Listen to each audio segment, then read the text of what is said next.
Jai Shri Gurudev. Welcome to Mathematics online classes. In this class, let us discuss the last topic of LPP, that is transportation problem.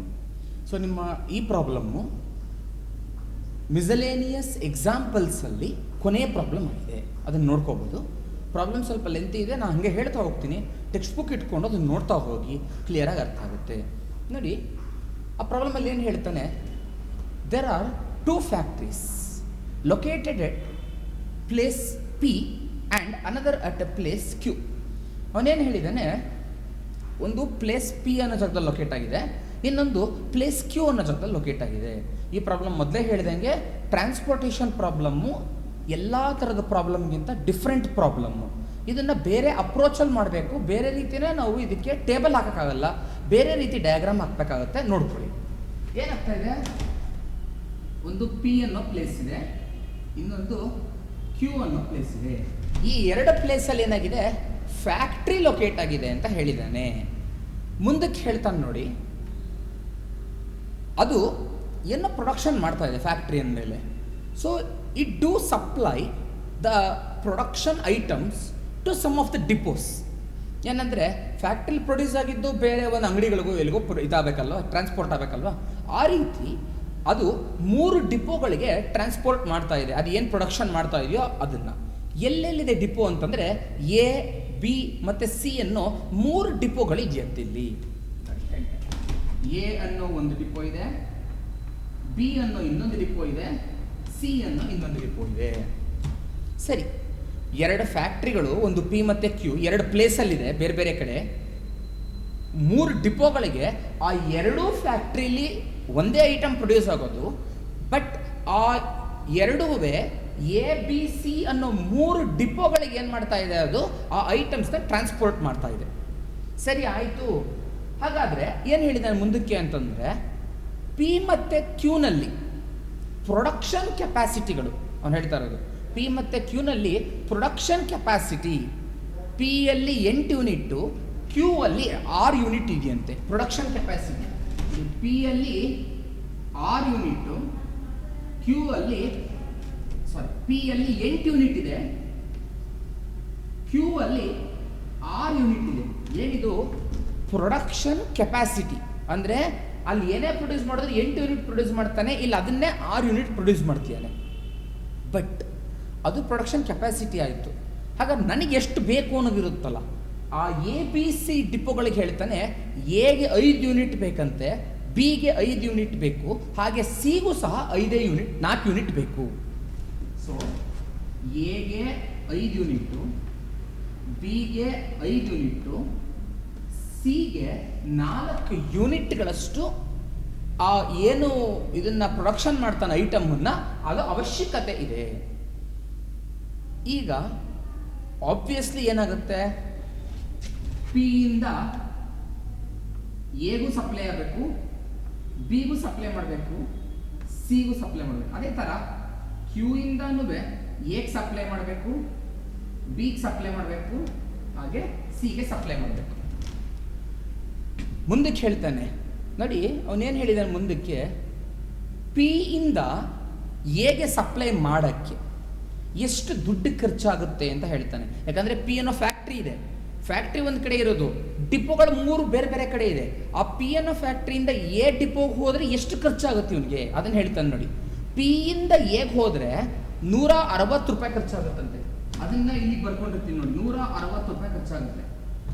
ಅದೇ P ಇಂದ ಬಿಗೆ ಬಂದರೆ 100 ರೂಪಾಯಿ ಖರ್ಚಾಗುತ್ತೆ. ಅದೇ P ಇಂದ ಸಿಗೆ ಸಪ್ಲೈ ಮಾಡಿದಾಗ ಅವನಿಗೆ 150 ರೂಪಾಯಿ ಖರ್ಚಾಗ್ತದೆ. ಅದೇ ಥರ ಕ್ಯೂ ಇಂದ ಎಗೆ ಹೋದರೆ 100 ರೂಪಾಯಿ ಖರ್ಚಾಗುತ್ತೆ, ಕ್ಯೂ ಇಂದ ಬಿಗೆ ಹೋದರೆ 120 ರೂಪಾಯಿ ಖರ್ಚಾಗುತ್ತೆ, ಕ್ಯೂ ಇಂದ ಸಿಗೆ ಹೋದರೆ ಮತ್ತೆ 100 ರೂಪಾಯಿ ಖರ್ಚಾಗುತ್ತೆ. ಅದನ್ನು ಇಲ್ಲಿ ಬರ್ತೀನಿ, ಇದಕ್ಕೆ 100 ರೂಪಾಯಿ, ಇದಕ್ಕೆ 120 ರೂಪಾಯಿ, ಇದಕ್ಕೆ 100 ರೂಪಾಯಿ ಖರ್ಚಾಗುತ್ತೆ. ಅದನ್ನು ಟೇಬಲಲ್ಲಿ ಕೊಟ್ಟಿದ್ದಾನೆ. ಪಿ ಇಂದ ಮತ್ತು ಕ್ಯೂ ಇಂದ ಎಲ್ಲಿಗೆ ಎ ಬಿ ಸಿಗೆ ಎಷ್ಟೆಷ್ಟು ಖರ್ಚಾಗುತ್ತೆ ಅಂತ ಕೊಟ್ಟಿದ್ದಾನೆ. ಅದನ್ನು ನಾನು ಇಲ್ಲಿ ಬರೆದಿದ್ದೀನಿ. ಈಗ ಅವನ ಕಂಡೀಷನ್ ಏನಪ್ಪ ಕೇಳ್ತಿರೋದು ಅಂದರೆ, ನೋಡಿ, ಪಿ ಅಲ್ಲಿ 8 ಇದೆ, ಕ್ಯೂ ಅಲ್ಲಿ 6 ಇದೆ. ಇದು ಪ್ರೊಡ್ಯೂಸ್ ಮಾಡಿ ಇಟ್ಬಿಟ್ಟಿದ್ದಾನೆ. ಎಕ್ಸಾಂಪಲಿಗೆ 8 ಯಾವುದೋ ಒಂದು ಐಟಮು, ಅಥವಾ ಎಕ್ಸಾಂಪಲಿಗೆ 8 ಬುಕ್ಕು, ಕ್ಯೂ ಅಲ್ಲಿ 6 ಬುಕ್ ಇದೆ. ಬಟ್ ಈಗ ಎಗ್ ಬೇಕಾಗಿರೋದು, ಬಿಗ್ ಬೇಕಾಗಿರೋದು, ಸಿಗ್ ಬೇಕಾಗಿರೋದು 4 ಬುಕ್ಸು. ಇಷ್ಟನ್ನ ಪಿ ಇಂದನಾರು ಕೊಡಲಿ, ಕ್ಯೂ ಇಂದನಾರು ಕೊಡಲಿ, ಅದು ಬೇಡ ಅವ್ರಿಗೆ, ಅವ್ರಿಗೆ ಬೇಕಾಗಿರೋದಷ್ಟು. ಹಾಗಾದರೆ ಟ್ರಾನ್ಸ್ಪೋರ್ಟೇಷನ್ ಚಾರ್ಜಸ್ಸು ಅಲ್ಲಿದೆ.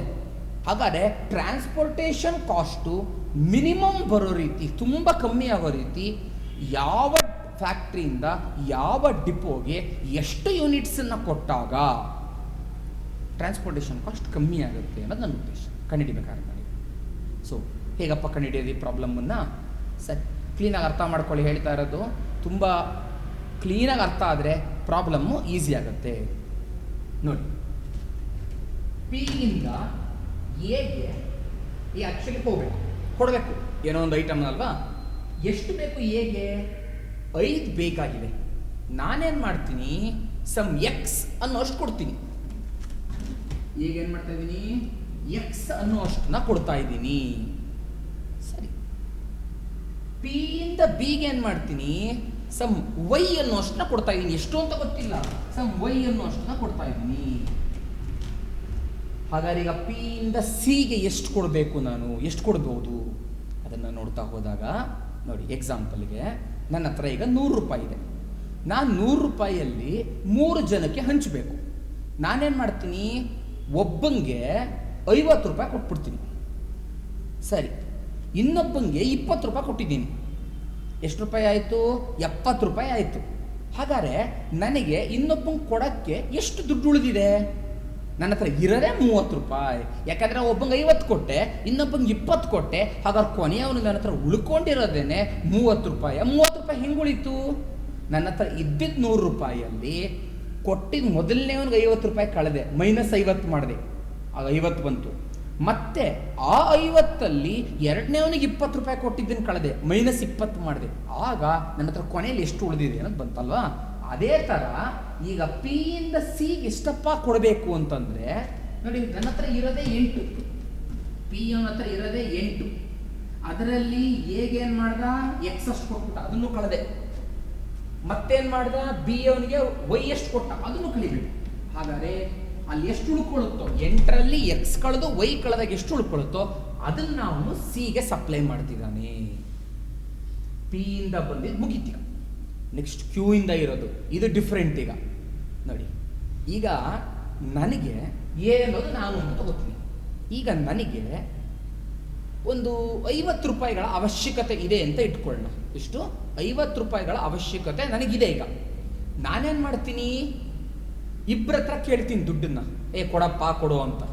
ಹಾಗಾದರೆ ಒಬ್ಬ ಏನು ಮಾಡ್ತಾನೆ, 40 ರೂಪಾಯಿ ನನಗೆ ಕೊಟ್ಬಿಡ್ತಾನೆ. ಒಬ್ಬ 40 ರೂಪಾಯಿ ನನಗೆ ಕೊಟ್ಬಿಡ್ತಾನೆ. ಹಾಗಾದರೆ ಇನ್ನೊಬ್ಬನ ಹತ್ರ ನಾನು ಎಷ್ಟು ತೊಗೊಂಡ್ರೆ ಸಾಕು? 10 ರೂಪಾಯಿ ತೊಗೊಂಡ್ರೆ ಸಾಕಲ್ವಾ? ಯಾಕಂದರೆ ಅಂತ ಬೇಕಾಗಿರೋದು 50, ಆ 50ಅಲ್ಲಿ 40 ಕೊಟ್ಟಿದ್ದೆ ಅನ್ನೋದು, ಅದನ್ನು ಕಳೆದು ಬಿಟ್ಟರೆ ನನಗೆ ಇನ್ನು ಎಷ್ಟು ರೂಪಾಯಿ ಬೇಕು? ಸಾಕಲ್ವಾ 10 ರೂಪಾಯಿ? ಹಾಗಾದರೆ ಇದೇ ಥರ ನೋಡಿ, ಇವನಿಗೆ 5 ಬೇಕಿತ್ತು, ಅದನ್ನು ಇಬ್ಬರು ಕೊಡಬೇಕು. ಒಂದು ಪಿ ಕೊಡಬೇಕು, ಇಲ್ಲ ಕ್ಯೂ ಕೊಡಬೇಕು. ಬಟ್ ಆ 5 ರೂಪಾಯಿ 5ಅಲ್ಲಿ ಪಿ ಏನು ಮಾಡ್ಬಿಟ್ಟ, ಅದೆಷ್ಟೋ ಎಕ್ಸ್ ಕೊಟ್ಬಿಟ್ಟಿದ್ದಾನೆ. ಹಾಗಾದರೆ ಇನ್ನು ಇವನಿಗೆ ಬೇಕಾಗಿರೋದೆಷ್ಟು? 5ರಲ್ಲಿ ಎಕ್ಸನ್ನು ಕಳೆದ್ರೆ ಇನ್ನು ಎಷ್ಟು ಉಳಿಯುತ್ತೋ ಅದು ಕ್ಯೂ ಇಂದ ಇವನಿಗೆ ಬೇಕು ಅಷ್ಟೇ. ಹಾಗಾದ್ರೆ ಎಕ್ಸಾಂಪಲ್ ಎಕ್ಸ್ ಅನ್ನೋದು 2 ಅಂತ ಇಟ್ಕೊಂಡ್ರೆ ಇವನು 2 ಕೊಟ್ಟಿದ್ರು, ಇವನಿಗೆ ಇನ್ನು 3 ಬೇಕಲ್ವ, ಆ 3ನ ಇವನು ಕೊಡ್ತಾನೆ. ಆ ಥರ. ಅದೇ ಥರ ಬಿ ಬೇಕಾಗಿರೋದು 5, ಬಟ್ ಅದರಲ್ಲಿ ಪಿ ವೈ ಕೊಟ್ಬಿಟ್ಟಿದ್ದಾನೆ. ಹಾಗಾದರೆ ಇವನು ಎಷ್ಟು ಕೊಡಬೇಕು? 5 ಮೈನಸ್ ವೈ ಕೊಡಬೇಕು. ಆಯಿತಾ? ಮತ್ತೆ ಹಳೆ ಇದಕ್ಕೆ ಬರೋಣ. ಕ್ಯೂ ಹತ್ರ ಇರೋದೇ 6.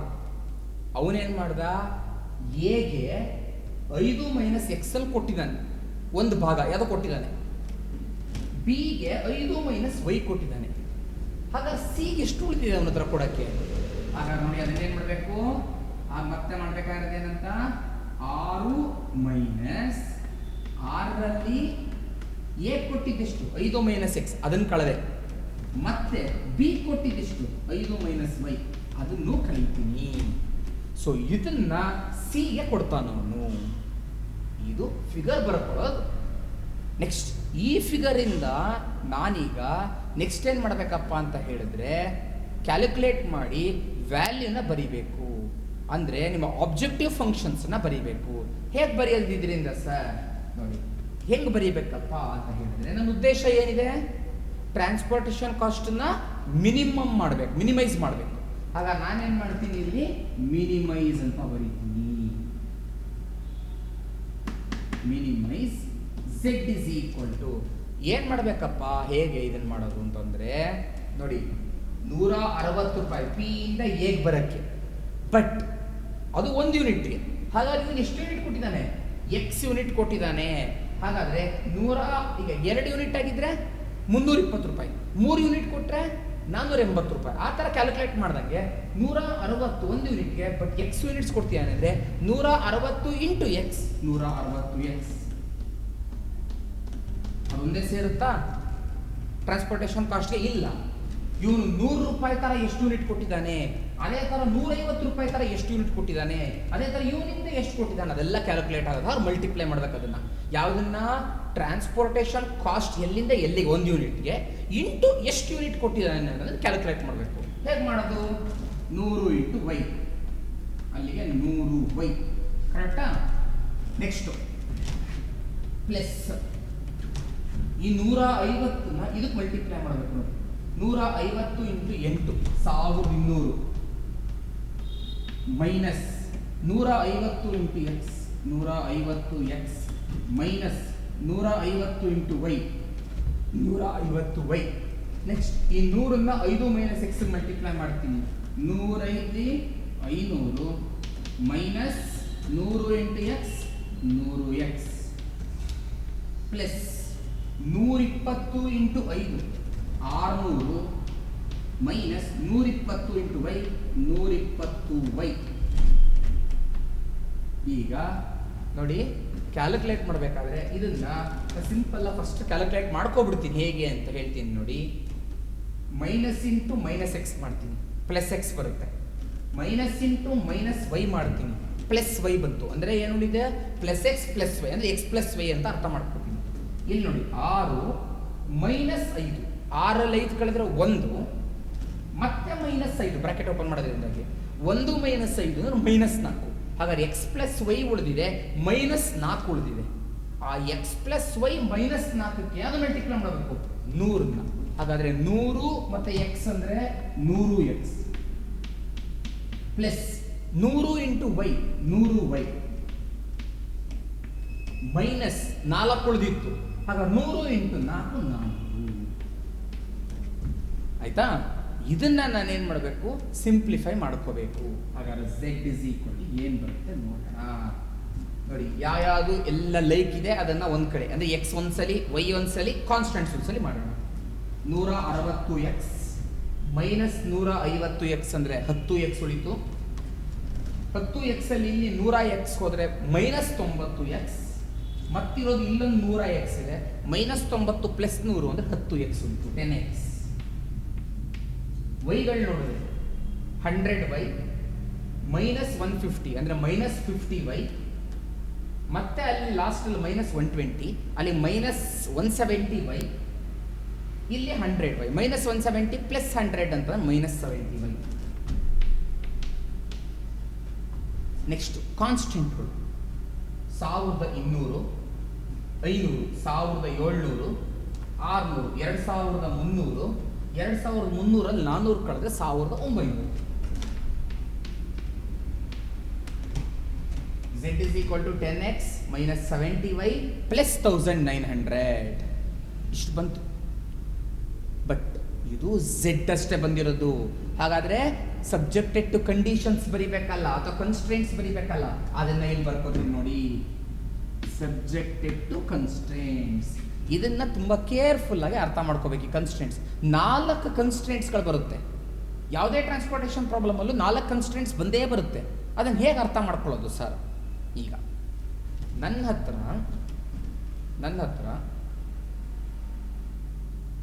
ಈಗ ಒಂದು 50 ರೂಪಾಯಿ ಇದೆಯಪ್ಪ. ನಾನೇನು ಮಾಡ್ತೀನಿ, ಇವನಿಗೆ ಎಕ್ಸ್ ಕೊಟ್ಟೆ, ಇವನಿಗೆ ವೈ ಕೊಟ್ಟೆ. ಅಲ್ವಾ? ಹಾಗಾದ್ರೆ ಇವನು 1 ರೂಪಾಯಿ ಕೊಡ್ಲಿಲ್ಲ ಅಂದ್ರೂ ಚಿಂತೆ ಇಲ್ಲ, ಯಾಕಂದ್ರೆ ಇವನು ಕೊಡ್ತಾನೆ. ಇವನು ನಾವು 1 ರೂಪಾಯಿ ಇಲ್ಲಿಂದ ಇಲ್ಲಿಗೆ ಬರಲಿಲ್ಲ ಅಂದ್ರೂ ಚಿಂತೆ ಇಲ್ಲ, ಇಲ್ಲಿಂದ ಕೊಡ್ತಾನೆ. ಏನಾಗುತ್ತೆ, ನಾನು ಎಕ್ಸು ವೈ ಇಬ್ಬರಿಗೂ ಸೇರಿಸಿ, ಯಾಕೆಂದ್ರೆ ಇವನು ಫುಲ್ ಕೊಡೋಕ್ಕಾಗಲ್ಲ ಅಂತ 8 ರೂಪಾಯಿ ಇದೆ, ಅಂದ್ರೆ 50 ರೂಪಾಯಿ ಇದೆ. 50 ರೂಪಾಯಿ ಇರೋನು ಇಬ್ರಿಗೆ ಕೊಡ್ತಾನೆ. ಒಬ್ಬಂಗೆ 10 ರೂಪಾಯಿ ಬೇಕಾಗಿರುತ್ತೆ, ಒಬ್ಬಂಗೆ 60 ರೂಪಾಯಿನೂ ಬೇಕಾಗಿರುತ್ತೆ. ಈಗೇನು ಮಾಡ್ತೀನಿ ನಾನು, ನನ್ನ ಹತ್ರ ಇರೋದನ್ನ ಒಬ್ಬಂಗೆ ಫುಲ್ ಕೊಡೋಕ್ಕಾಗಲ್ಲ, ಯಾಕಂದ್ರೆ ಒಬ್ಬಂಗೆ 40 ರೂಪಾಯಿ, ಒಬ್ಬಂಗೆ 10 ರೂಪಾಯಿ ಬೇಕಾಗಿರುತ್ತೆ. ಒಬ್ಬಂಗೆ ಫುಲ್ ಕೊಟ್ಬಿಟ್ಟು ನಾನು ಕ್ಲಿಯರ್ ಮಾಡ್ಕೊಳಕ್ಕಾಗಲ್ಲ, ಯಾಕಂದ್ರೆ ಅದು ಇರೋದು 50, ಬಟ್ ಅವ್ನು ಬೇಕಾದ ಒಬ್ಬಂಗೆ 10, ಒಬ್ಬಂಗೆ 40. ನನ್ನ ಹತ್ರ ಇರೋಕ್ಕಿಂತ ಇಬ್ಬರ ಹತ್ರ ಕಮ್ಮಿ ಇದೆ.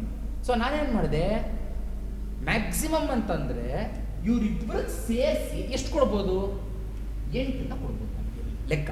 ಯಾಕಂದ್ರೆ ನನ್ನ ಹತ್ರ ಇರೋದು 50 ರೂಪಾಯಿ, ಮ್ಯಾಕ್ಸಿಮಮ್ 50 ರೂಪಾಯಿ ಕೊಡ್ಬೋದು ಇಬ್ಬರಿಗೆ ಸೇರಿಸ್ಬಿಟ್ಟು. ಹಾಗಾದರೆ ಎಕ್ಸ್ ಮತ್ತು ವೈ ಎರಡೂ ಸೇರಿಸಿ ಮ್ಯಾಕ್ಸಿಮಮ್ ನಾನು ಎಷ್ಟು ಕೊಡ್ಬೋದು, ನನ್ನ ಹತ್ರ ಇರೋದೇ 8, ಆ 8 ಖಾಲಿ ಮಾಡ್ಕೋಬೋದು. ಹಾಗಾದರೆ x plus y less than or equal to 8. ನೀವು 8 ಫುಲ್ ಕೊಡಿ, ಅಥವಾ ಅದಕ್ಕಿಂತ ಕಮ್ಮಿ ಕೊಟ್ಟರು ನಡೆಯುತ್ತೆ, ಬಟ್ ಅದಕ್ಕಿಂತ ಜಾಸ್ತಿ ಕೊಡೋಕ್ಕಾಗಲ್ಲ, ಯಾಕಂದ್ರೆ ನನ್ನ ಹತ್ರ ಇರೋದೇ 8. ಮೊದಲನೇ ಕೇಸ್. ಎರಡನೇದು, ಈಗ ನನಗೆ ಬೇಕಾಗಿರೋದು 20 ರೂಪಾಯಿ. ಹಾಗಾದರೆ ಯಾವುದೇ ಒಬ್ಬ ಮನುಷ್ಯ ನನಗೆ ಮ್ಯಾಕ್ಸಿಮಮ್ ಎಷ್ಟು ದುಡ್ಡು ಕೊಡ್ಬೋದು, 20 ರೂಪಾಯಿ. ಯಾಕೆಂದ್ರೆ ನನಗೆ ಬೇಕಾಗಿರೋದೇ 20 ಅಂದರೆ ಅವನು 26 ಕೊಡಲಿ, ಅದಕ್ಕಿಂತ ಕಮ್ಮಿ ಕೊಡಲಿ, ಬಟ್ ಅದಕ್ಕೆ ಜಾಸ್ತಿ ಅಂತೂ ಬೇಡವೋ. ಹಾಗಾದರೆ ಎಗೆ ಬೇಕಾಗಿರೋದು 5. ಹಾಗಾದರೆ ಪಿ ಕಡೆಯಿಂದ ಎಕ್ಸ್ ಕೊಟ್ಟನಲ್ಲ, ಆ ಎಕ್ಸ್ ಎಷ್ಟಿರ್ಬೋದು, ಮ್ಯಾಕ್ಸಿಮಮ್ 5 ಇರ್ಬೋದು, ಅಥವಾ 5ಕ್ಕಿಂತ ಕಮ್ಮಿ ಇರ್ಬೋದು. ಯಾಕೆ ಅಂತಂದರೆ ಅವನು ಅದಕ್ಕಿಂತ ಜಾಸ್ತಿ ಕೊಡೋಕ್ಕಾಗಲ್ಲ, ಯಾಕಂದ್ರೆ ಇವನು ಬೇಡ. ಹಾಗಾದರೆ x less than or equal to 5. ಅದೇ ಥರ ಪಿ ಇಂದ ಬಿಗೆ ವೈ ಕೊಟ್ಟನಲ್ಲ, ನಂಗೆ ಬೇಕಾಗಿರೋದೇ 5 ಇಲ್ಲುವೆ. ಹಾಗಾದರೆ ವೈ ಸಹ ಏನಾಗಿರುತ್ತೆ, 5 ಅಥವಾ ಅದಕ್ಕಿಂತ ಕಮ್ಮಿ ಇರುತ್ತೆ. ಇದು 3ನೇ ಕನ್ಸ್ಟ್ರೆಂಟ್. ಈಗ ನೋಡಿ 4ನೇ ಕನ್ಸ್ಟ್ರೆಂಟೇ ತುಂಬ ಇಂಪಾರ್ಟೆಂಟ್. 4ನೇ ಕನ್ಸ್ಟ್ರೆಂಟ್ ಏನಪ್ಪ ಹೇಳುತ್ತೆ ಅಂತ ನೋಡೋದಾದ್ರೆ ನೋಡಿ, ಇವನ ಹತ್ರ 8 ಇದೆ, ಇವನಿಗೆ ಬೇಕಾಗಿರೋದೆಷ್ಟು, 4. ಸರಿ, ಈಗ ಏನು ಅನ್ಕೊಳ್ಳೋಣ, ಒಂದು ವೇಳೆ ಇವನಿಗೆ ಬಿಟ್ಟು ಇವನಿಗೆ 1 ರೂಪಾಯಿ ಕೊಡಲಿಲ್ಲ ಅಂತಾನೆ ಇಟ್ಕೊಳ್ಳೋಣ, ತೊಂದರೆ ಇಲ್ಲ. ಇವರಿಬ್ಬರು ಡಿಸ್ಟ್ರಿಬ್ಯೂಟ್ ಆಗುತ್ತೆ. ಅಕಸ್ಮಾತ್ ಇವನು ಒಂದು ವೇಳೆ ಇವನಿಗೆ 4 ಕೊಟ್ಟ ಅಂತ ಇಟ್ಕೊಳ್ಳಿ, ಯಾರು ಪಿ ಅನ್ನೋನು ಸಿಗೆ 4 ಕೊಟ್ಟರೆ ಇನ್ನೊಂದು ಹತ್ರ ಎಷ್ಟು ಉಳಿಯುತ್ತೆ, 4 ಉಳಿಯುತ್ತೆ. ಇನ್ನೊಂದು ರೀತಿ ಹೇಳೋದಾದ್ರೆ ಏನಾಗುತ್ತೆ ಅಂತಂದರೆ, ಎಕ್ಸ್ ಮತ್ತು ವೈಗೆ ಪಿ ಎಷ್ಟು ಕೊಡಬೇಕು. ಈಗ ಎಕ್ಸಾಂಪಲ್ಗೆ ಎಕ್ಸ್ ಮತ್ತು ವೈ ಸೇರಿಸಿ ಪಿ ಏನು ಮಾಡ್ತಾನೆ, ಒಂದು ವೇಳೆ 3 ಕೊಡ್ತಾನೆ ಅಂತ ಇಟ್ಕೊಳ್ಳಿ. ಯಾವುದಕ್ಕೆ ಅಂದರೆ ಎ ಮತ್ತು ಬಿ ಇವರಿಬ್ರಿಗೂ ಸೇರಿಸ್ಬಿಟ್ಟು, ಇಬ್ಬರಿಂದ ಸೇರಿಸಿ ಯಾರಿಗಾರು ಕೊಡಲಿ, ಒಟ್ಟು 3 ಕೊಡ್ತಾನೆ ಇಬ್ಬರಿಂದ ಸೇರಿಸ್ಬಿಟ್ಟು. ಹಾಗಾಗಿ ಇವನ ಹತ್ರ ಎಷ್ಟು ಉಳಿಯುತ್ತೆ, ಮತ್ತೆ 5 ಉಳಿಯುತ್ತೆ. ಇವನ ಹತ್ರ 5 ಉಳಿಯುತ್ತೆ, ಆದರೆ ಇವನಿಗೆ ಬೇಕಾಗಿರೋದೇ 4 ಇನ್ನೊಬ್ಬನ ಕೊಡೋಕ್ಕೆ. ಹಾಗಾದರೆ 5 ಇದೆ ನನ್ನ ಹತ್ರ, ಕೊಡದಿರೋದು 4. ಹಾಗಾದ್ರೆ 1 ವೇಸ್ಟ್ ಆಯ್ತಾ. ಹಾಗಾದ್ರೆ ಏನು ಮಾಡ್ಬೋದು, ಇವನು ಎಕ್ಸ್ ಪ್ಲಸ್ ವೈ ಅಂದರೆ ಎ ಮತ್ತು ಬಿ ಇಂದ ಸೇರಿಸಿ ಮಿನಿಮಮ್ 4 ಕೊಡಲೇಬೇಕು. ಯಾಕೆಂದ್ರೆ ಒಂದು ಮಿನಿಮಮ್ 4 ನೀವು ಇಬ್ಬರಿಂದ ಸೇರಿಸ್ಕೊಟ್ರೆ ಇನ್ನು 4 ಉಳ್ಕೊಳ್ಳುತ್ತೆ, ಆ 4 ಇವನು ಕೊಡ್ಬೋದು. ಸರ್ ಹಾಗಾದ್ರೆ ಅದಕ್ಕಿಂತ ಜಾಸ್ತಿ ಕೊಡ್ಬೋದಾ, ಕೊಡ್ಲಿ, ತಪ್ಪಿಲ್ಲ. ಎಕ್ಸಾಂಪಲ್ಗೆ ಒಂದು 6 ಕೊಟ್ಟ ಅಂತ ಇಟ್ಕೊಳ್ಳಿ, ಇವರಿಬ್ಬರಿಂದ ಸೇರಿಸಿ 6 ಕೊಟ್ಟರೆ ಇವರಿಬ್ಬರಿಂದ ಸೇರಿಸಿ ಅವನ ಹತ್ರ ಎಷ್ಟು ಉಳಿಯುತ್ತೆ, ಇನ್ನು 2 ಉಳಿಯುತ್ತೆ. ಆ 2 ಇವನು ಕೊಡ್ಲಿಕ್ಕೆ ತೊಂದರೆ ಇಲ್ಲ, ಅದು ಪ್ರಾಬ್ಲಮ್ ಆಗಲ್ಲ. ಆದರೆ ಇವರಿಬ್ಬರಿಂದ ಸೇರಿಸಿ ಮಿನಿಮಮ್ 4 ಕೊಡಲೇಬೇಕು. ಅದನ್ನು ಕ್ಯಾಲ್ಕುಲೇಟ್ ಮಾಡೋದು ಹೇಗಪ್ಪ ಅಂದರೆ, ಇವನ ಹತ್ರ ಎಷ್ಟಿದೆ, ಇವನಿಗೆ ಎಷ್ಟು ಬೇಕು ಅದನ್ನು ಕಳಿಬೇಕು. 8ರಲ್ಲಿ 4 ಕಳೆದಿದ್ದೀನಿ, 4. ಹಾಗಾದ್ರೆ ಆ 4 ಉಳಿಯುತ್ತಲ್ಲ, ಅದನ್ನು ಇವರಿಬ್ಬರು ಮಧ್ಯೆ ಶೇರ್ ಮಾಡಬೇಕು, ಮಿನಿಮಮ್ ಅದು. ಹಾಗಾದ್ರೆ ಏನು ಬರೆಯೋಣ, ಎಕ್ಸ್ ಪ್ಲಸ್ ವೈ ಮಿನಿಮಮ್ ಅಷ್ಟೊಂದು, ಅದಕ್ಕೆ ಜಾಸ್ತಿನೂ ಕೊಡ್ಬೋದು, greater than or equal to 4. ಮತ್ತೆ ನಮಗೆ ಗೊತ್ತು x comma y greater than or equal to 0. Constraints are non negative. ಇದು ನಿಮ್ಮ ಪ್ರಾಬ್ಲಮನ್ನು ಬರ್ಕೊಳ್ಳೋ ರೀತಿ. ಅಂದರೆ ಒಂದು ಟ್ರಾನ್ಸ್ಪೋರ್ಟೇಷನ್ ಪ್ರಾಬ್ಲಮನ್ನು ನಾರ್ಮಲ್ ಪ್ರಾಬ್ಲಮ್ಮಾಗಿ ಕನ್ವರ್ಟ್ ಮಾಡಿದ್ವಿ ಇಷ್ಟೊತ್ತು. ಈಗೇನು ಮಾಡಬೇಕು, ನಾರ್ಮಲ್ ಪ್ರಾಬ್ಲಮ್ಮಾಗಿ ಕನ್ವರ್ಟ್ ಮಾಡಿದ್ಮೇಲೆ ಈಗ ಇದನ್ನು ಏನು ಮಾಡಬೇಕು, ಇವನೀಗ ಗ್ರಾಫ್ ಹಾಕಬೇಕಾಗತ್ತೆ. ಸರಿ, ಗ್ರಾಫ್ ಹಾಕಕ್ಕೆ ಶುರು ಮಾಡ್ತಾನೆ. ಸರಿ, ಗ್ರಾಫನ್ನು ಶುರು ಮಾಡಿದಾಗ ಗ್ರಾಫ್ ಯಾವ ರೀತಿ ಬರುತ್ತಪ್ಪ ನೋಡ್ತಾ ಹೋದರೆ, ಇದು ಎಕ್ಸ್ ಆಕ್ಸಿಸ್, ಇದು ವೈ ಆಕ್ಸಿಸ್. ನೋಡಿ, ಪ್ರಾಬ್ಲಮ್ಮಲ್ಲಿ ಸಾಲ್ವ್ ಮಾಡಬೇಕಾದ್ರೆ ಫಸ್ಟು ಗ್ರಾಫ್ಗಿಂತ ಮುಂಚೆ ಸಾಲ್ವ್ ಮಾಡ್ತೀನಿ. ವೆನ್ ಯಾವಾಗ ಎಕ್ಸ್ಗೆ 0 ಕೊಟ್ಟಾಗ ಯಾವ ಪ್ರಾಬ್ಲಮ್ ಕನ್ಸಿಡರ್ ಮಾಡಬೇಕು? Consider x plus y is equal to 8. ಎಕ್ಸಿಗೆ 0 ಕೊಟ್ಟರೆ ವೈ 8 ಆಗುತ್ತೆ, ವೈಗೆ 0 ಕೊಟ್ಟರೆ ಎಕ್ಸ್ 8 ಆಗುತ್ತೆ. ನೆಕ್ಸ್ಟ್ ಇದನ್ನೇನು ಸಾಲ್ವ್ ಮಾಡಬೇಕಾಗ್ತಿಲ್ಲ, ಡೈರೆಕ್ಟಾಗಿ ಎಕ್ಸ್ ಇಸ್ ಈಕ್ವಲ್ ಟು 5 ಅಂತ ಅರ್ಥ ಮಾಡ್ಕೋತೀನಿ, ಇದನ್ನು ವೈ ಇಸ್ ಈಕ್ವಲ್ ಟು 5 ಅಂತ ಅರ್ಥ ಮಾಡ್ಕೋತೀನಿ. ಇನ್ನೊಂದನ್ನ ಕನ್ಸಿಡರ್ ಮಾಡ್ತೀನಿ. Consider x plus y is equal to 4. When ಎಕ್ಸ್ಗೆ 0 ಕೊಟ್ಟರೆ ವೈ 4 ಬರುತ್ತೆ, ವೈಗೆ 0 ಕೊಟ್ಟರೆ ಎಕ್ಸ್ 4 ಬರುತ್ತೆ. ಆಯಿತು, ವ್ಯಾಲ್ಯೂಸ್ ನೋಡ್ತಾ ಹೋದರೆ ಎಕ್ಸ್ಗೆ 4, ಅಲ್ಲಿ ಎಕ್ಸ್ಗೆ 5, ಇಲ್ಲಿ ಎಕ್ಸ್ಗೆ 8. ಅದೇ ಥರ ವೈಗೆ 4, ವೈಗೆ 5, ವೈಗೆ 8. ಹಾಗಾದ್ರೆ ಮ್ಯಾಕ್ಸಿಮಮ್ 8 ಬೇಕು. ನಾನು 1 2 3 ಅಂತ ತಗೋತೀನಿ. 1 2 3 4 5 6 7 8. ಇಲ್ಲೂ ಅಷ್ಟೇ 1 2 3 4 5 6 7 8 ಮಾರ್ಕ್ ಮಾಡ್ಕೊಳ್ಳೋಣ. 1 2 3 4 5 6 7 8. 1 2 3 4 5 6 7 8. ಇದೆಲ್ಲದನ್ನು ತಗೊಂಡಾಗ ಎಕ್ಸ್ ಮತ್ತೆ ವೈ ಎರಡು 8 8 8ನ್ನ ಜಾಯಿನ್ ಮಾಡೋಣ.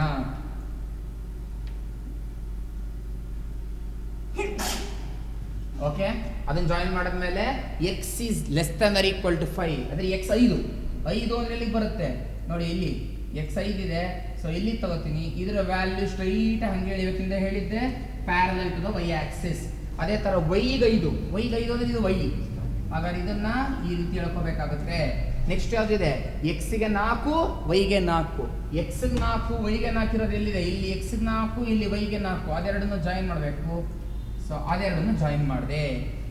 ತುಂಬಾ ರೀಸನ್ಸ್ ಇದೆ. ಈಗ ಶೇಡ್ ಮಾಡಬೇಕು. ಹೇಗೆ ಶೇಡ್ ಮಾಡೋದು? 1 2 3 4 5 6 7 8 ರೀಜನ್ಗಳಿದೆ. ಇದರಲ್ಲಿ ಯಾವ ರೀಜನ್ ಸೆಲೆಕ್ಟ್ ಮಾಡಬೇಕು ನೋಡೋಣ. ಫಸ್ಟ್ನೇದು x plus y less than or equal to 8. Already familiar ಆಗಿರ್ತೀರಾ. 0 2 0 0 less than or equal to 8. ಹಾಗಾದ್ರೆ ಆರಿಜಿನ್ ಕರೆಕ್ಟ್ ಶೇಡ್ ಆಗಬೇಕು. ಅದಕ್ಕಿಂತ ಮುಂಚೆ ಯಾವ ಲೈನ್ ಯಾವುದು ಅಂತ ಬರ್ಕೋತೀನಿ. X plus y equals 8. ಈ ಲೈನ್ ಯಾವುದು? X is equal to 5. ಈ ಲೈನ್ ಯಾವುದು? Y is equal to 5. ಅದಾದ್ಮೇಲೆ ಇಲ್ಲಿರೋ ಲೈನ್ ಯಾವುದು? ಇಲ್ಲಿರೋ line x plus y is equal to 4. X plus y is equal to 8. Origin ಕಡೆ ಶೇಡ್ ಮಾಡಬೇಕು ಅಂತ ಈಗೇನು ಹೇಳಿದೆ. ಆರಿಜಿನ್ ಕಡೆ ಶೇಡ್ ಆಗುತ್ತೆ ನೋಡಿ, ಇದು ಈ ಕಡೆ ಶೇಡ್ ಆಗುತ್ತೆ ಈ ಲೈನು. ಹಾಗಾಗಿ ಈ ಪಾರ್ಟ್ ಹೊರಟೋಯ್ತು, ಈ ಪಾರ್ಟ್ ಹೊರಟೋಯ್ತು, ಈ ಪಾರ್ಟ್ ಹೊರಟೋಯ್ತು, ಹಾಗೆ ಈ ಪಾರ್ಟ್ ಹೊರಟೋಯ್ತು. Next x less than or equal to 5. ಅರ್ಥ ಏನು? ಎಕ್ಸ್ 5 ಅಥವಾ ಅದಕ್ಕಿಂತ ಕಮ್ಮಿ. ನೋಡಿ ಎಕ್ಸ್ ಲೈನು ಅದಕ್ಕಿಂತ ಕಮ್ಮಿ ಅಂದರೆ ಈ ಕಡೆ ಪಾರ್ಟ್ ಹೊರಟೋಯ್ತು. ಮತ್ತೆ y is also less than or equal to 5. Y 5ಕ್ಕಿಂತ ಕಮ್ಮಿ ಅಂದರೆ ಕೆಳಗಡೆ ಬರುತ್ತೆ. ಸೊ ಆಟೋಮೆಟಿಕಲಿ ಈ ಪಾರ್ಟ್ ಹೊರಟೋಯ್ತು. X plus y greater than or equal to 4. 0 ಕೊಟ್ಟರೆ 0 is greater than or equal to 4.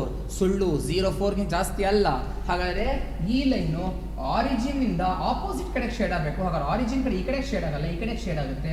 So ಈ ಪಾರ್ಟ್ ಹೊರಟೋಯ್ತು. So this is your common region. So ನನಗೆ ಕಾಮನ್ ರೀಜನ್ ಸಿಕ್ತು.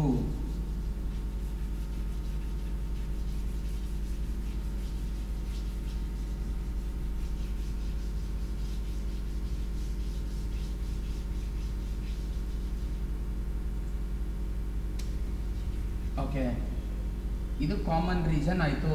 ಇದಕ್ಕೆ ನಾನೇನು ಮಾಡಬೇಕು? ಈಗ ಕಾಮನ್ ರೀಜನ್ ಸಿಕ್ಕ ತಕ್ಷಣ ಆಟೋಮೆಟಿಕಲಿ ಆಲ್ಫಾಬೆಟ್ಸ್ನ ಕೊಡಬೇಕಾಗುತ್ತೆ ರೆಪ್ರೆಸೆಂಟ್ ಮಾಡೋಕ್ಕೆ. ಕಾರ್ನರ್ ಪಾಯಿಂಟ್ಸ್ನ ಏನು ಮಾಡ್ತೀನಿ? ಇದನ್ನು ಎ, ಇದನ್ನು ಬಿ, ಇದನ್ನು ಸಿ, ಇದನ್ನು ಡಿ, ಇದನ್ನು ಇ, ಇದನ್ನು ಎಫ್, ಇದನ್ನು ಜಿ, ಇದನ್ನು ಹೆಚ್ ಅಂತ ತಗೋತೀನಿ. ನೋಡಿ A B C D E F G ಹೆಚ್. ಸರಿ, ಇದನ್ನು ಬರ್ಕೊಂಡಾಯಿತು. ಫಿಸಿಬಲ್ ರೀಜನ್ ಬೇಕಲ್ಲ. ಯಾವುದು feasible region? The feasible region is ಯಾವ್ದಪ್ಪ ಕಾಮನ್ ರೀಜನ್? ಇಲ್ಲಿ ಇಲ್ಲೊಂದು ಪಾಯಿಂಟ್ ಬೇಕು ನೋಡಿ, ಇಲ್ಲೊಂದು ಪಾಯಿಂಟ್ ಬೇಕಾಗುತ್ತೆ. A B C D E F G ಹೆಚ್ ಆಯಿತು. ಇದನ್ನ ಐ ಅಂತ ತಗೊಂಡಿದ್ದೀನಿ. A B D F G I, A B D F G I. So ಇದು ಫಿಸಿಬಲ್ ರೀಜನ್ ಆಯಿತು ಆಟೋಮೆಟಿಕಲಿ. ಈಗ ನೆಕ್ಸ್ಟ್ ಏನು ಮಾಡಬೇಕು, ಟೇಬಲ್ನ ಹಾಕಬೇಕಾಗುತ್ತೆ. ಸೊ ಟೇಬಲ್ ನೋಡ್ತಾ ಹೋಗೋಣ. ಒಂದು ಕಾರ್ನರ್ ಪಾಯಿಂಟ್ಸ್, ಇನ್ನೊಂದು ಏನು ಹೇಳುತ್ತೆ, objective function. Objective function, objective function ಯಾವುದು, z is equal to 10x minus 70y plus 1900. ಇದು ನಿಮ್ಮ ಆಬ್ಜೆಕ್ಟಿವ್ ಫಂಕ್ಷನ್ ಆಗಿದೆ.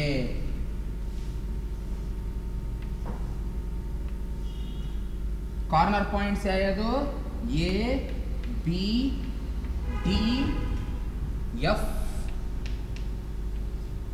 G I. ಇದು ಕಾರ್ನರ್ ಪಾಯಿಂಟ್ಸ್ ಆಗಿದೆ. ಇದರ ವ್ಯಾಲ್ಯೂಸ್ ನನಗೆ ಮಾಡಬೇಕು, ಕಂಡುಹಿಡಿತಾ ಹೋಗಬೇಕು. ಅದಕ್ಕಿಂತ ಮುಂಚೆ ಕೋಆರ್ಡಿನೇಟ್ಸ್ ಬರೀಬೇಕು. ಎ ಪಾಯಿಂಟ್ ನೋಡಿ, on the x axis y coordinate 0 4, 0. B point is on the x axis again, ಅದರ ಕೋಆರ್ಡಿನೇಟ್ಸ್ 5, 0. ನೆಕ್ಸ್ಟ್ ಡಿ ಪಾಯಿಂಟ್ ನೋಡಿ, ಡಿ ಪಾಯಿಂಟ್ ಲೆಕ್ಕ ತಗೊಂಡ್ರೆ, ಇಲ್ಲಿಂದ ಕರೆಕ್ಟ್ ಲೆಕ್ಕ ತಗೊಂಡ್ರೆ ನೀವು ಆಕ್ಚುಲಿ ಡಿ ಪಾಯಿಂಟ್ ಮಾರ್ಕ್ ಮಾಡಿದ್ರೆ it will be 5, 3. Next point F point ನೋಡಿ, ಎಫ್ ಪಾಯಿಂಟ್ ಮಾರ್ಕ್ ಮಾಡಿದ್ರೆ ಅದಕ್ಕೆ ಪ್ಯಾರಲಲ್ ಲೈನ್ ಸ್ಟ್ರೈಟ್ ಆಗಿ ಹೇಳಿದ್ರೆ it will be 3, 5. F point 3, 5. Next G point on the y axis x coordinate 0, 0, 5. I point ಸಹ x axis y axis ಮೇಲಿದೆ, x coordinate 0, so 0, 4. So ಇದರ ಬಂತು. ವ್ಯಾಲ್ಯೂನ ಕಂಡುಹಿಡಿಯೋಣ. ಝೆಡ್ಗೆ ಎಕ್ಸ್ಗೆ 4, ವೈಗೆ 0 ಕೊಡಬೇಕು. 10 4s 40, ಇಲ್ಲಿ 0 ಕೊಟ್ಟರೆ 0, 1900, ಹಾಗಾದ್ರೆ 1940. 5 0 ಕೊಟ್ಟರೆ 10 5s 50, ಇಲ್ಲಿ 1900, 1950. 5, 3, 5 ಮತ್ತು 3 ಕೊಟ್ಟಾಗ 10 5s 50, 3 ಅಂದರೆ -210, 7 3s 21, -210. 15ನಲ್ಲಿ 210 ಕಳೆದ್ರೆ -160, 1900 -160, 1740. 3, 5 ಕೊಟ್ಟರೆ 10 3s 30, -70 × 5 ಅಂದರೆ 350, 30 -350 ಅಂದರೆ -320. 1900ರಲ್ಲಿ 320 ಕಳೆದ್ರೆ 1580 ಆಗುತ್ತೆ. ನೆಕ್ಸ್ಟ್ 0, 5, 0, 5 ಅಂದರೆ 10 × 0 0, -70 × 5 -350, 1900ರಲ್ಲಿ 350 ಕಳೆದ್ರೆ 1550 ಬರುತ್ತೆ. 0, 4, 0, 4 ಕೊಟ್ಟರೆ 10 × 0 0, -70 × 4 280, 1900ರಲ್ಲಿ 280 ಕಳೆದ್ರೆ 1620 ಬರುತ್ತೆ. ನೋಡಿ, ಹಾಗಾದ್ರೆ ನಂಗೆ ಬೇಕಾದ್ರೆ ಯಾವುದು ಮಿನಿಮಮ್ ವ್ಯಾಲ್ಯೂ, ಯಾಕಂದ್ರೆ ಮಿನಿಮಮ್ ಕಾಸ್ಟ್ ಮಾಡ್ಬೇಕು ನಾನೀಗ. ಇದರೆಲ್ಲ ಮಿನಿಮಮ್ ವ್ಯಾಲ್ಯೂ ಇರೋದು 1550. This is your minimum value. ಹಾಗಾದ್ರೆ ಏನಂತ ಕನ್ಕ್ಲೂಡ್ ಮಾಡಬಹುದು, ಇದು 0, 5 ಅಂತ ಇದೆ ನೋಡಿ, ಇದೇ ತುಂಬಾ ಇಂಪಾರ್ಟೆಂಟ್. 0, 5 ಅಂದ್ರೆ ಅರ್ಥ ಏನು ಹೇಳ್ತಿರೋದು ನೋಡಿ. ಈಗ 0, 5 ಅಂದ್ರೆ ಎಕ್ಸ್ ಬೆಲೆ 0, ವೈ ಬೆಲೆ 5. ಹಾಗಾದ್ರೆ ನಾವು ಬರೆಯೋಣ, therefore the minimum cost is 1550 rupees. Therefore factory P must supply, factory P ಎಷ್ಟು ಸಪ್ಲೈ ಮಾಡಬೇಕು, ಫ್ಯಾಕ್ಟ್ರಿ ಕ್ಯೂ ಎಷ್ಟು ಸಪ್ಲೈ ಮಾಡಬೇಕಂತ ಇದೆಯಲ್ಲ. ಫ್ಯಾಕ್ಟ್ರಿ ಪಿ ಮಸ್ಟ್ ಸಪ್ಲೈ ನೋಡಿ, ಎಕ್ಸ್ ಅನ್ನೋದು ಏನು ಹೇಳ್ತಾ ಇದೆ ಅದರಲ್ಲಿ 0, ವೈ ಅನ್ನೋದು ಏನು ಹೇಳ್ತಾ ಇದೆ 5. ಹಾಗಾದ್ರೆ ಎಕ್ಸ್ 0 ಅಂದ್ರೆ ಅರ್ಥ ಪಿ ಇಂದ ಎಗೆ 0 ಯೂನಿಟ್ಸ್ ಕೊಡಬೇಕು, ಪಿ ಇಂದ ಬಿಗೆ ವೈ ರೆಪ್ರೆಸೆಂಟ್ ಮಾಡ್ತಾರೆ 5. ಹಾಗ ಪಿ ಇಂದ ಬಿಗೆ 5 ಯೂನಿಟ್ ಕೊಡಿ. ಅದಾದ್ಮೇಲೆ ಹಾಗಾದ್ರೆ ನೋಡಿ, ಇಲ್ಲಿ 0 ಯೂನಿಟ್ ಕೊಡ್ತೀರಾ, ಇಲ್ಲಿ 5 ಯೂನಿಟ್ ಕೊಡ್ತೀರಾ. ಆಟೋಮೆಟಿಕಲಿ ಹತ್ರ ಇರೋದು 8, ಹಾಗಾದ್ರೆ ಉಳಿದಿರೋದು 3, ಆ 3ನ್ನ ಸಿ ಕೊಡಿ. ಹಾಗಾದ್ರೆ factory P must supply 0, 5, 3 units and factory Q Q must supply. Factory Q must supply. Q ಎಷ್ಟು ಸಪ್ಲೈ ಮಾಡಬೇಕು ನೋಡಿ, ಇವನಿಂದ ಎಗೆ 0 ಬಂದಿದೆ, ಹಾಗಾಗಿ ಇವನು ಬೇಕಾಗಿರೋದು 5 ಅಂದರೆ ಫುಲ್ 5ನ ಕ್ಯೂನೇ ಕೊಡಬೇಕು. ಫುಲ್ 5ನ ಕ್ಯೂ ಕೊಡುತ್ತೆ ಎಗೆ. ಬಿಗೆ ಆಲ್ರೆಡಿ 5 ಬಂದಿದೆ ಪಿ ಇಂದ, ಹಾಗಾದ್ರೆ ಅಲ್ಲಿಗೆ 1 ಬೇಡ 0. ಸಿಗೆ ಇಲ್ಲಿಂದ 3 ಬಂದಿರೋದ್ರಿಂದ ಇನ್ನು 1 ಬೇಕು, ಆ 1ನ ಇಲ್ಲಿ ಕೊಡುತ್ತೆ. 5 + 1 6 ಅವ್ರದ್ದು ಕರೆಕ್ಟ್ ಆಗುತ್ತೆ. ಹಾಗಾದ್ರೆ ಎಗೆ 5, ಬಿಗೆ 0, ಸಿಗೆ 1ನ್ನ ಸಪ್ಲೈ ಮಾಡುತ್ತೆ. Factory P must supply 053 units and factory Q must supply 501 units to depots A, B, C respectively. ಇಷ್ಟನ್ನ ಮಾಡಿದಾಗ ನಮಗೆ ಕ್ಲಿಯರ್ ಆಗಿ ಮಿನಿಮಮ್ ಕಾಸ್ಟ್ ಸಿಕ್ತು, ದಟ್ ಈಸ್ 1550. ಅರ್ಥ ಆಯ್ತಾ? I hope you understood this problem. ಇನ್ನೊಂದ್ಸಲಿ ಸ್ಟಾರ್ಟಿಂಗ್ ಎಕ್ಸ್ಪ್ಲನೇಷನ್ಸ್ನ ಕ್ಲೀನಾಗಿ ಅರ್ಥ ಮಾಡ್ಕೊಳ್ಳಿ. ಈ ಪ್ರಾಬ್ಲಮಲ್ಲಿ ಇಂಪಾರ್ಟೆಂಟ್ ಇರೋದೇ ಇಲ್ಲಿ ಮಿನಿಮೈಸೇಷನ್ ಬರೆಯೋದು ಹೇಗೆ, ಅದಕ್ಕೆ ಮುಂಚೆ ಯಾವ್ಯಾವುದು ಎಲ್ಲೆಲ್ಲಿಗೆ ಬರ್ಕೋಬೇಕು, ಹೇಗೆ ಬರ್ಕೋಬೇಕು, ಅದಾದಮೇಲೆ ಮಿನಿಮೈಸೇಷನ್ನ ಸಿಂಪ್ಲಿಫೈ ಮಾಡಿದ ಮೇಲೆ ಕನ್ಸ್ಟ್ರೇಂಟ್ಸ್ನ ಬರೆಯೋದನ್ನು ಕರೆಕ್ಟಾಗಿ ತಿಳ್ಕೊಳ್ಳಿ. ಅರ್ಥ ಆಗ್ತಿದೆಯಾ? Thank you.